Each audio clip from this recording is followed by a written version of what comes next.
The rulers of Aleppo ruled as kings, emirs and sultans of the city and its region since the later half of the 3rd millennium BC, starting with the kings of Armi, followed by the Amorite dynasty of Yamhad, and ending with the Ayyubid dynasty, which was ousted by the Mongol conquest in 1260. The rulers of Yamhad used the titles of king and great king. The Hittite dynasty monarchs used the titles of king and viceroy. The Emirate of Aleppo was established in 945 by the Hamdanid dynasty and lasted until 1086, when it was elevated to the rank of sultanate under the Seljuk dynasty. The sultanate was sometimes ruled along with Damascus by the same sultan. The Arturkids rulers used the titles of king and emir, so did the Zengid rulers in addition to the title Artabug, while the Ayyubid monarchs used the titles of sultan and malik. The dates for Yamhad and the Hittite dynasties approximate and calculated by the Middle Chronology.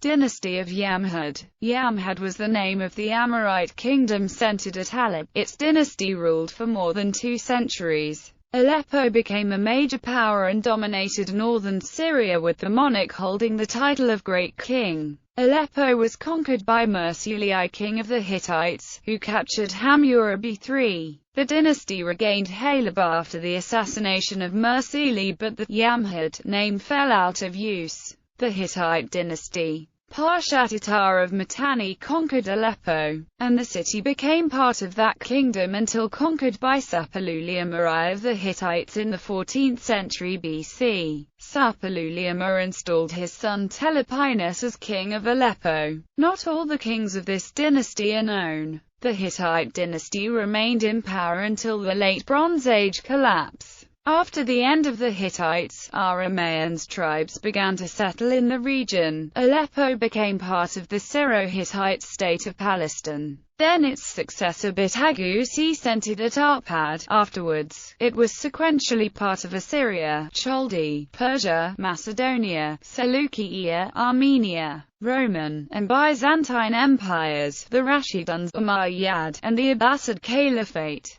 Hamdanid dynasty. The Hamdanids were an Arab dynasty, established in 945 by Ali ibn Abdullah, nicknamed Saif al-Dawla. They ruled most of Syria with Aleppo as their capital, under the titular authority of the Abbasid Caliph. Non-dynastic Karoy, the chamberlain of Saif al-Dawla, ousted Sad al-Dawla and assumed control over the city. Sad al-Dawla was able to regain Aleppo in 977. Hamdanid dynasty. Lulu dynasty. Lulu was a slave and then chamberlain of Sad al-Dawla. He married his daughter to Sad al-Dawla, and after the latter death he assumed direct power over Aleppo, at first as ostensible guardians over Sad al-Dawla's sons Abul Hassan Ali and Abul Mali Sharif, until in 1004 when he had them exiled to Egypt. Non-dynastic, a rebellion broke in the city. Mubarak al-Dawla Fatah, the custodian of the citadel, opened the doors for the rebels, causing Mansa to flee. Then Fatah accepted the authority of the Fatimid Caliph and after a brief rule ceded Aleppo to the Caliph in return for the treasury and the rule of Tyre. The Caliph sent Fatih Aziz al-Dawla as governor, but in 1020 Fatih declared his independence and ruled for 2 years before being assassinated by a Fatimid agent.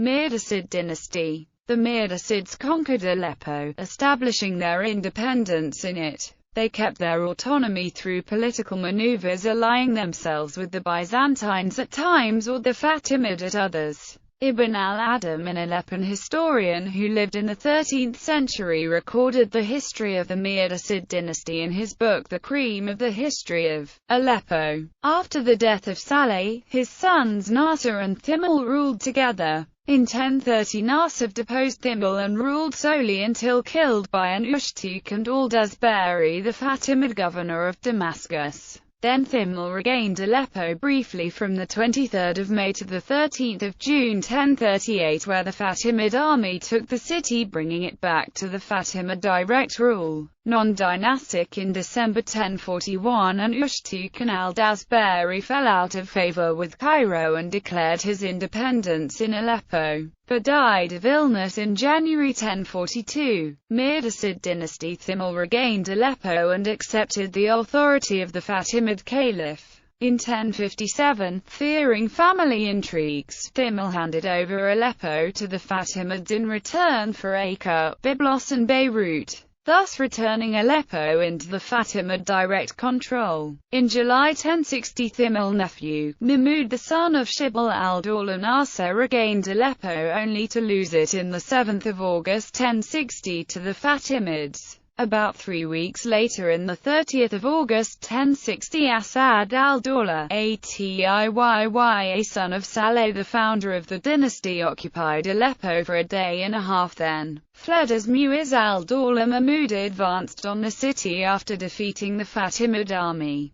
Uqaylid's dynasty. The pressure of Tutushai led the people of Aleppo along with the Mirdasid emir to offer the city keys to Sharaf al-Dawla Muslim, the ruler of Mosul. The Mirdasid family members were compensated by various towns in Syria. Sharaf al-Dawla was killed in June 1085 and was succeeded by his brother Ibrahim ibn Qararish in Mosul, while Halab was managed by the Sharif Hassan ibn Habat al-Hatata. Seljuk dynasty. Hassan ibn Habat al-Hatata promised to surrender the city to Tutush, but then refused and wrote to Sultan Malik Shah I offering to surrender the city to him. Tutush attacked and occupied the city except for the citadel in May 1086. He stayed until October and left for Damascus due to the advance of Malik Shah armies. The Sultan himself arrived in December 1086. After the death of Malik Shah, his governor, the Zengid Kashim Udid-Aula Aq Sunkur, enjoyed much autonomy. He pledged allegiance to Malik Shah's son Mahmud I of Great Seljuk, then swore allegiance to Tutush only to switch back to Mahmud II brother, Barkiruk.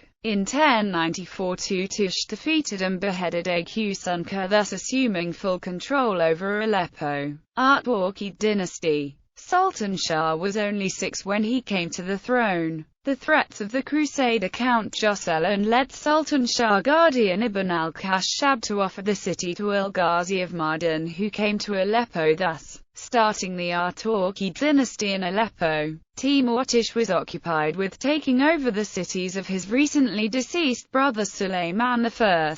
The Crusaders attacked Aleppo, but Timurtish refused to come back. This led the people of Aleppo to seek the help of Aq Sunkur al-Bursaki, the Seljuk Artabig of Mosul. Aq Sunkur broke the Crusader siege, adding Aleppo to the domains of his lord the Seljuk Sultan Mahmud II. In 1127, the city rebelled against the Seljuk governor Katla Abah and restored Sulayman II.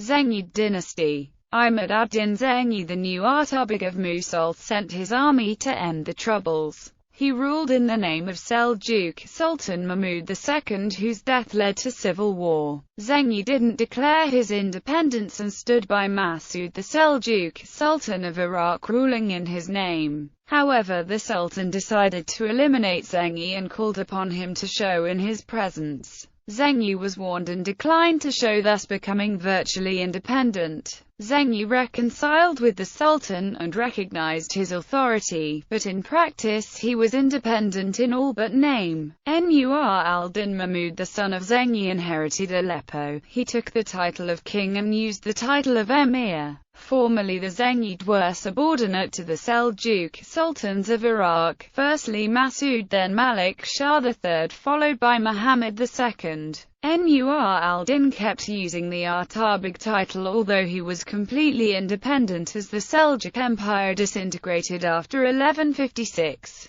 and the sultans had to fight in Iraq to keep what's left of their authority. Muhammad II was the last sultan to hold any real authority. He attacked Baghdad aided by Nur al-Din brother Mordud. Muhammad II's death in 1159 and the fact that his successor Sulayman Shah was a captive of Mordud ended any real authority of the Seljuk sultans. Nur al-Din held the Qutbah in the name of the Abbasid Caliph, an enemy of the Seljuks, thus cutting any links with them. Ayyubid dynasty. The death of Nur al-Din caused chaos as al-Saleh, his son and successor, was only 11. The Zengid governors fought for power, each one of them trying to be the Artabig of al-Saleh. One of them, Gumushtijan, became the guardian of the young king and tried to eliminate the others, causing the governor of Damascus to ask Saladin, the Zengid governor of Egypt, for help. Saladin, formerly a subordinate to al-Saleh but practically independent, marched on Syria, entering Damascus in November 1174. He sieged Aleppo, causing al-Saleh's cousin Ghazi II, the emir of Mosul, to send his army, which Saladin defeated at the Battle of Tell al-Sultan. Saladin was proclaimed king of Egypt and Syria. The Caliph al-Mustadi conferred the title of Sultan upon him. Saladin met al-Saleh and concluded a peace with the 13-year-old king in the middle of 1176, leaving him to rule Aleppo independently for life while he ruled the rest of Syria. After the death of al-Saleh, Saladin expelled al-Saleh's relative Zengi II and entered Aleppo on the 20th of June 1183, thus ending the Zengid dynasty. In the 24th of January 1260, the Mongol Khan Hulagu Khan entered Aleppo after a month of siege, thus ending the Ayyubid dynasty.